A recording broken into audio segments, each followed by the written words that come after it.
Many of us from time to time will suffer from saddle soreness and discomfort down below whilst riding. And it has the potential to make a pleasurable experience into an utterly miserable one.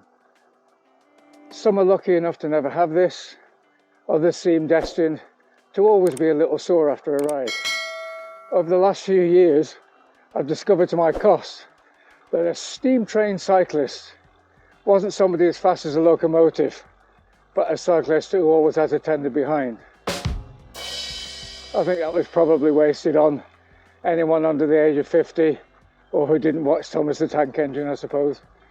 Anyway, with a big multi-day event in my plans, I embarked on a quest to, if not get rid of the problem completely, at least minimize the discomfort by finding out what the cause or causes might be.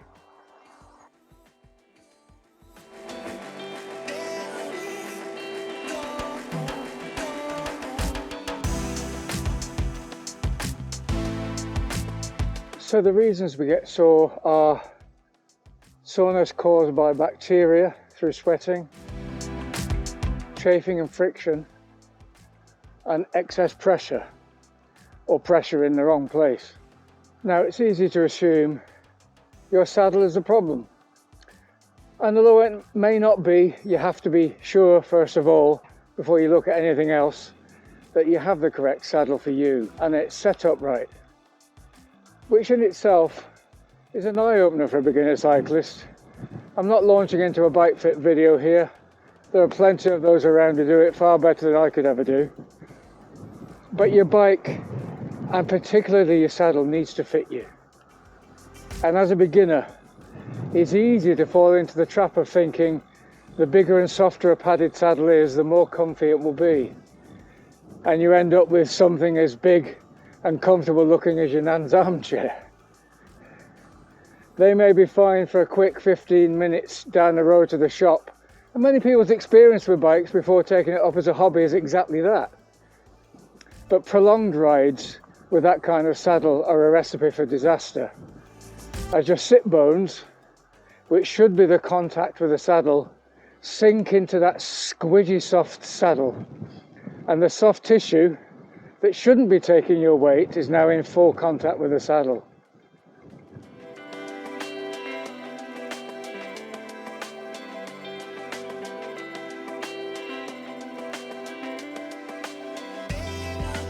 So I had already had a bike fit, but was still having problems with this.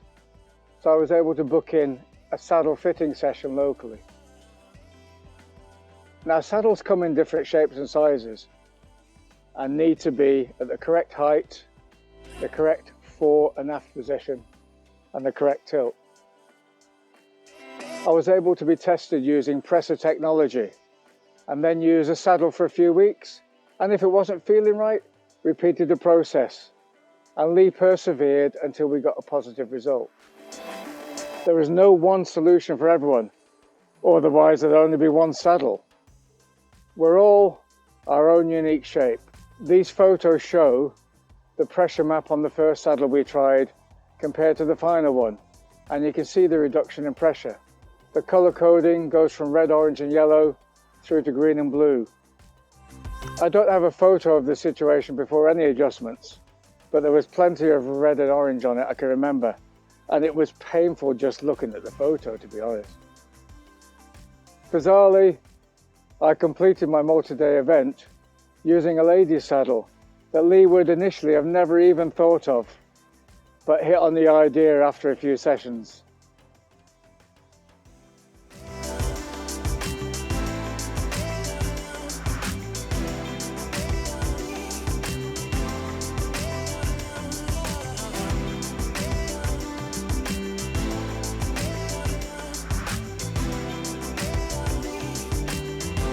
The next reason I want to talk about was possibly the start of all my problems, really. We have 3 contact points on the bike: our hands, our feet, and our backside. Getting your saddle height correct will spread the load appropriately. And again, there are plenty of videos around about that. But even if it's right, you will put undue amounts of pressure on your delicate derriere if you don't vary your position. As a relatively new cyclist, I did some indoor fundraising events at supermarkets to raise money for my multi-day charity event. I was there 8 hours on a Saturday and decided, foolishly it turned out, to use it as an additional training session. Proud of my 110 miles showing on my Garmin at the end of the day, as I was of the weight of my collection bucket. I did this on 3 occasions before a friend said to me, "What the hell are you doing? No wonder your arse is sore."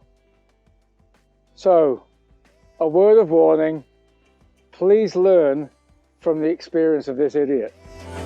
A static bike is, well, static. The lack of movement of the wheels increases the pressure.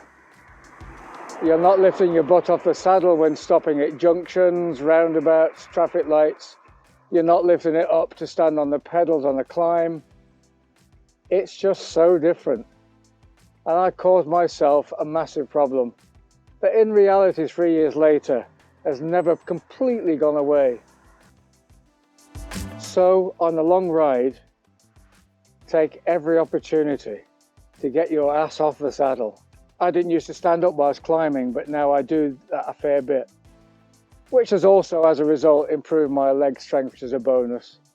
And on descents, when I'm freewheeling, there is no contact between bum and saddle. And on flat roads, every few minutes I'll lift up and do a few, 20 seconds maybe, on the pedal standing up. All of this reduces sustained pressure where you don't need it and keeps the blood flowing.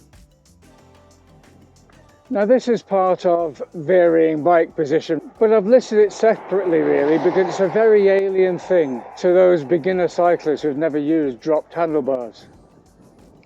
I was as guilty as any new cyclist. There was no reason to have dropped handlebars other than it's the look of the road bike. It was for road racers who wanted to get aerodynamic and sneak an extra 1 mile per hour over their racing rival, which really wasn't for the likes of me. On my saddle session, Lee asked me how much of a typical road ride was I on the drops. My guess was sometimes none at all, and maybe up to 5% if I was trying to lessen the effect of a headwind. These photos convinced me. The left one shows the pressure on my butt using the hood's position, and on the right, the reduction in pressure whilst on the drops. But it's not just a reduction of pressure, it's also the pressure moving slightly to a different area, so as to share the load more widely. So moving your hand position frequently during the ride can help keep saddle soreness at bay. So I alternate between the hoods, sitting up and holding the horizontal bars, and now probably 20% of the ride on the drops.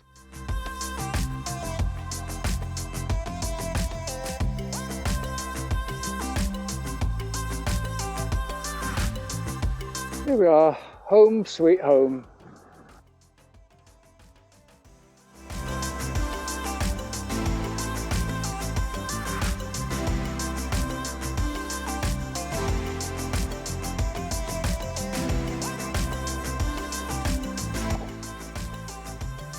During these sessions is where I discovered getting the right saddle for me in the optimum position wouldn't guarantee zero problems, as other factors can cause and exacerbate saddle discomfort. Now this was probably the costliest lesson for me as a beginner, so hopefully this information will save somebody a few quid. As I was suffering continual discomfort, I invested in a few pairs of pretty expensive bib shorts, chosen for their customer reviews relating to how good their chamois was for long hours and miles in the saddle. At the beginning of my saddle fit session, Lee took one look and said, "Your bibs are too big. That won't be helping." I was horrified and discovered a huge lesson to be learned by any beginner moving on to buying their first Lycra cycling shorts. You read that it needs to be tight-fitting, but what caught me out was that any Lycra shorts will feel tight-fitting compared to everyday clothes. So I was fooled into thinking, yeah, it's tight, so it must be right. I had size large, so I ordered exactly the same shorts in size medium and small, and they all seemed to fit. They all complied with the description, tight-fitting Lycra.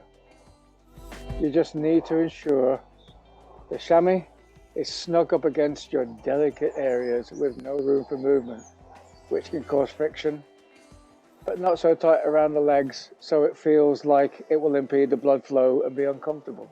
I eventually opted for medium. The small went back to the retailer, and my son gained a free pair of expensive large size bib shorts. Lesson learned. Whilst on the subject of your shorts, you've surely heard it before, but it's worth repeating for first-time Lycra wearers. Do not have underwear on underneath your shorts. The pad needs to be against your bare skin, or you're introducing the likelihood of more chafing and reducing the effectiveness of the technical clothing you're actually paying hard-earned cash for, which are designed to be antibacterial, and it can't do its job if all the bacteria is festering away in your sweaty undies. Not a pretty thought. And another wee tip: these grippers help stop the shorts riding up and down when you're cycling. So when you put your shorts on, fold them back, or they may grip when they shouldn't, and stop getting the pad really snug against the important area. So a last tug up, then fold them down. So you have your perfect saddle and beautifully fitted cycle shorts. But especially if you intend to be cycling on consecutive days, you need to have more than one pair, unless you can get them washed and dried overnight. Do not, under any circumstances, wear shorts unwashed the next day. Regardless of how great your personal hygiene is, they'll have got pretty sweaty down there, harbouring all manner of bacteria. And freshly laundered shorts and a pristine pad against your delicate skin is key. Something else I also ruled out, which could have been a contributing factor, was to do with my laundry regime. Most shorts have a recommendation to wash at 30 degrees C, so I'd added a laundry cleanser, guaranteed to kill 99% of bacteria. It is possible with most chemicals, really, that some people to have an adverse skin reaction, particularly in a delicate area and where the clothing concerned is so snug against the skin. So that's something to bear in mind if a change in washing regime coincides with a change in any skin problems. And by the way, other cleansers are available. As for personal hygiene, particularly if you are suffering soreness, get out of that sweaty kit as soon as you're done with your ride. Don't be tempted to sit around in it, allowing that nasty bacteria to fester. And start the ride completely fresh too. So a shower before putting on your clean bib shorts gives you a better chance of avoiding problems. And a shower soon after you're done completes a regime. Even after getting everything right that I've suggested so far, some of us are destined to always need a bit of help. So I'll finish off with a few words about chamois cream, which doesn't really tackle the cause of the soreness, but certainly helps with reducing or stopping the symptoms. As with all factors in this video, I studied this to death. I've tried many different creams. I'm not about to make a specific product recommendation, other than say get a cream that's designed for the purpose. They are antibacterial, moisturizing to help condition the skin, and a lubricant to battle friction and chafing. And they wash out easily. It's easy to fall for a cheaper alternative that doesn't do all of these things. Commonly, the likes of Sudocrem is used, and petroleum jelly like Vaseline. Sudocrem does a great job with the bacteria. but it doesn't help as a lubricant. It's ideal to apply after a ride, after a shower though. Conversely, Vaseline's a great lubricant, but does little to tackle the bacteria issue. And there's such a fantastic barrier to moisture. All it will do is stop the sweat evaporating and trapping the bacteria in. I used a balm similar to Vaseline and actually ruined the chamois in a pair of shorts. The stuff just doesn't wash out. I should have realised that when after applying it, it was even difficult to wash it off my hands. So if you're taking up cycling much more frequently and for longer rides, chamois cream may be a good investment to help ensure undercarriage harmony. Don't apply too much though, as many users do, or you'll end up with your shorts sliding around on the thick layer and actually increasing the possibility of friction and rubbing. There you have it then. A more uncomfortable journey for me than perhaps it should have been. But hopefully my experience and learning on this subject might stop some of you making similar mistakes. As you've seen, there are quite a few things to look into if you're suffering from discomfort. And if you are, I hope you suss out yours quite soon. Thinking about your sore backside rather than the wonderful scenery all around you is not a fun bike ride. Any other tips and ideas that I've missed, please pop them in the comments below. And if you'd be kind enough to like and subscribe below, that would help grow the channel by helping the mysterious YouTube algorithm push my content in front of other cyclists, and I'll be really grateful. That's all for me. Happy and comfortable cycling, and I'll see you soon.